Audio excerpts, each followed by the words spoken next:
Hello, my name is Angela Brennan and my hobby is card making. I'm going to share 3 separate videos that provide beginners with the means to make cards. The 3 videos are on using watercolors with basic techniques, paper weaving and paper piecing. I decided to make these videos as I wanted all students to be able to convey the appreciation to their teachers who have worked incredibly hard in adapting to the constant changes during the pandemic to continuously support them in their education. The teachers in my son's school have made extraordinary efforts and are very supportive. Last year, when I sent one of them a thank you card, she was so appreciative of the acknowledgement of the hard work that had been done to adapt the current environment and keep the children's spirits up and interest peaked in ongoing lessons. Therefore, I thought it'd be great if everyone could say how they felt about their teachers via a card. My hope is that all of you who watch these videos will widen your experiences and take the plunge to make these cards for your teachers to tell them how much you appreciate them.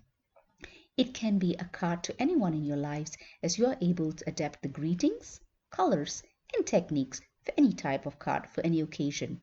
It would be great if you would use the hashtag spreading handmade cheer and share your cards on social media, as I would love to see all of your creations. If you would like to see more videos like this, please like this video and subscribe, as well as press the notification bell so you will get an alert when there is a new video. But most importantly, please have fun when you make all these cards. Thank you. And here's the video now. Here I've started with 2 patterned papers and I'm using a ruler with the grid lines as well as a steel edge and a pen knife. For all those kids out there you wanting to make this classic weave, please ensure you're with an adult or an older sibling helping you to use the pen knife. Or if you don't want to use a pen knife, you can easily draw lines with a pencil and cut with your scissors. The aim is to have the pattern paper fit an A6 card. An A6 card is about 6 by 4 inches or precisely 14.8 centimeters by 10.5 centimeters. I'm using a paper trimmer here, but you could just as easily use a ruler and a pencil. Put your pencil lines there and draw your pencil lines to indicate where you need to cut with the scissors. I generally trim the patterned paper slightly smaller than the A6 card, so I trim it a centimeter less on a couple of the sides, so it'll be 13.8 centimeters by 9.5 centimeters. So there's a nice border when you place it on the base card. What I'm doing here is I'm measuring it to give it equal spacing on either side in order for me to weave the paper through. You need to use some mats here to see what is the length of your paper or the width of paper, depending on how you intend to do your weave, and have a border as well as what is the width of your strips going to be. So you need to see, you can have it as thin or as thick as you want. Now I'm going to cut through those lines. I'm going to use a steel-edged ruler and a pen knife, but you could just as easily use a scissors to cut through those lines so that you can weave the green strips that have already been cut through this.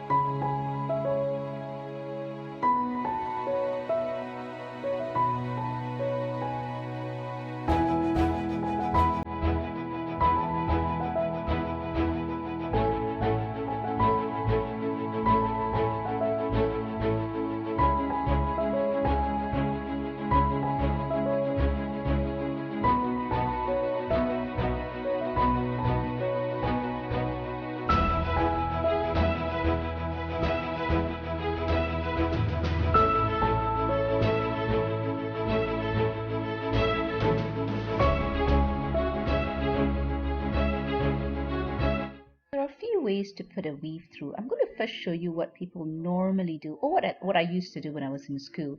Now this is easy to do when there's not many strips, but when you've got more strips, it's a little bit harder. So see how I show you the way that it used to be done traditionally, and then I have a different way, as you see, where I fold the strips up and slip the green strips through. I find that a little bit easier. Yes, it'll crease a little bit, but once the weave is complete, you will hardly see the crease. So just watch along and see how I overcome the difficulty of getting these weave through in what I call the traditional method.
like to have dimension in my card, and I like to use fun foam, and I have a bunch of colored fun foam which is rather inexpensive, and I'll put a link in my blog to where you can get them. It comes in a big batch of colored foam, and I tend to put them at the back of my main designs to give it some dimension on the base card. So here I'm using some double-sided tape to put some dimension on the card by adhering some red fun foam, again with double-sided tape. This is how I put my double-sided tape. I take it off just a little bit on either side, position it on the card, and then adhere it only when I'm comfortable with the right frame on the card that I have, and then I remove my double-sided tape, just in case you want to use double-sided tape instead of Pritt stick. But a Pritt stick does give you some wiggle room, which is great when adhering a design to the base card, because it doesn't adhere immediately, it moves a little bit. And here you go, here's the card. All it left now to do is put a sentiment.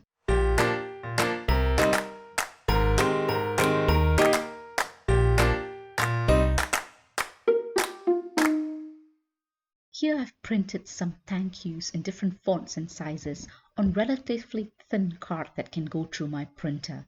Because of that, I have layered that sentiment on a few layers of card to give it some dimension and adhered it to the weave created with double-sided tape. Again, you could use Pritt stick here, but double-sided tape is what I tend to use, so that's what I'm using. Pritt stick will do just as fine. I generally put my sentiments either in the middle of the card or in the bottom third of the card. And voila, here's one card done.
This next couple of cards, called the Woven Heart, is inspired by the Woven Heart die from Altenew.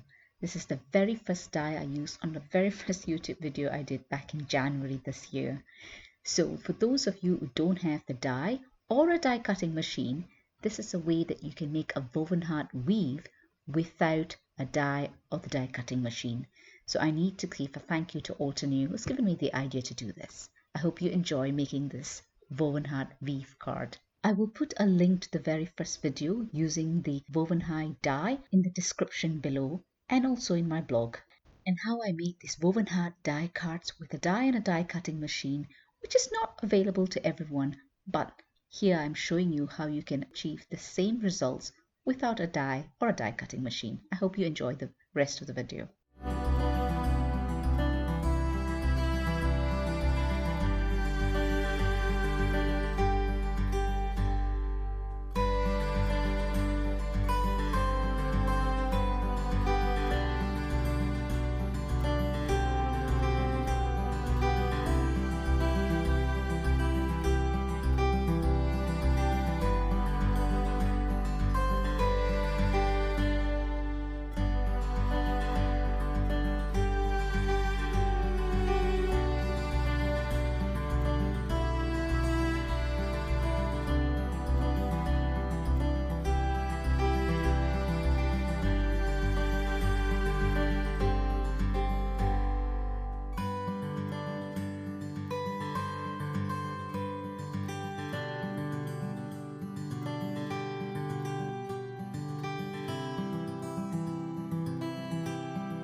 Now I score the line just above vertical cuts on the space of the semicircle, so it's easier to fold up each of the strips to slit in the other strips. I use a mechanical pencil by pushing the lead in and using a ruler just to break the fibers on the card ever so slightly, so it's easier to push the strip up when the card is creased at the base of the semicircle.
I decided to do some doodling on the white part of the woven heart, the red and white woven heart, because the white bit looked a little bit washed out or blended too much with the white card base.